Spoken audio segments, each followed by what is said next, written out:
He didn't slam a door, cuss, or threaten anyone.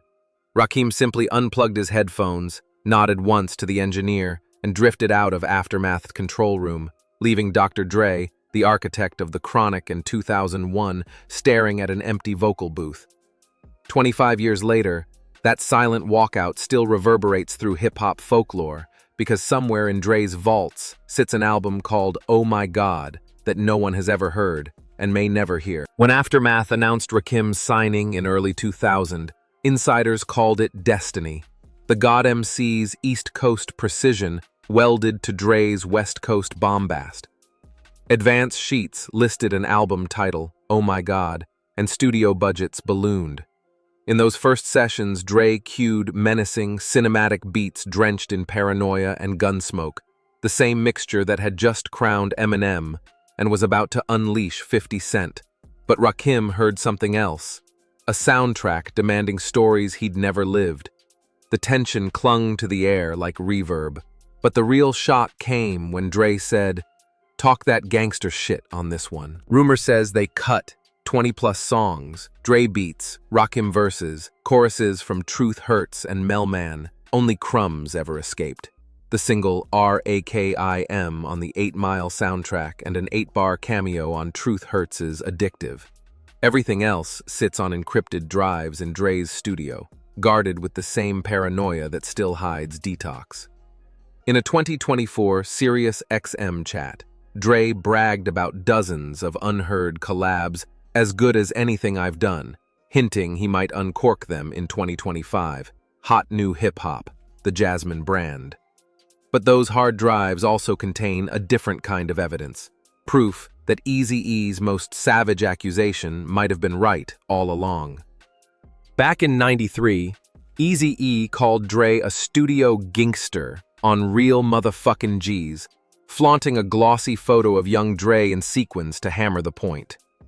You're acting. Fast forward 7 years. Dre tries to drape Rakim, hip-hop's model of authenticity, in the same gangster costume. Rakim's silent exit revived Eazy's indictment without a single bar. Dre never answered, because how do you clap back at a man who said nothing? The silence echoed louder than any diss track. Meanwhile, the God MC vanished from headlines until the summer of 2024. December 2024 finally saw the arrival of Missionary, the first full Snoop and Dre album in 30 years, slick, bass-heavy, and dominated by Dre's trademark one-producer philosophy he preached on Stephen A. Smith's podcast.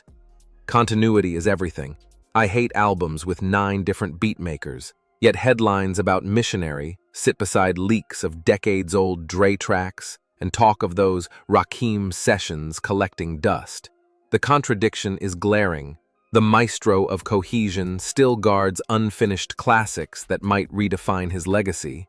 And that raises one last question. Rakim's power never came from marketing. It came from never bending a syllable he didn't believe.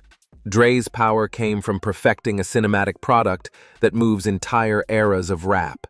When these forces collided, principle outstared product, and an album dissolved into myth.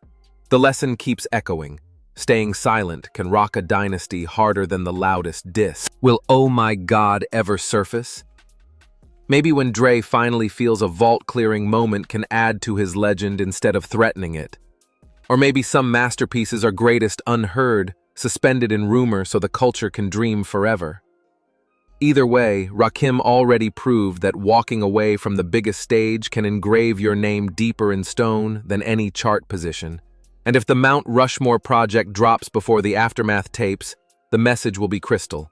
History belongs to those who guard their truth, even when it costs them the crown. So tell me in the comments, if Dre releases those lost sessions tomorrow, does it change the game? Or do you think certain mysteries should stay locked in the vault? Hit like, share the story, and subscribe for the next untold chapter. Because the silence might break any day now.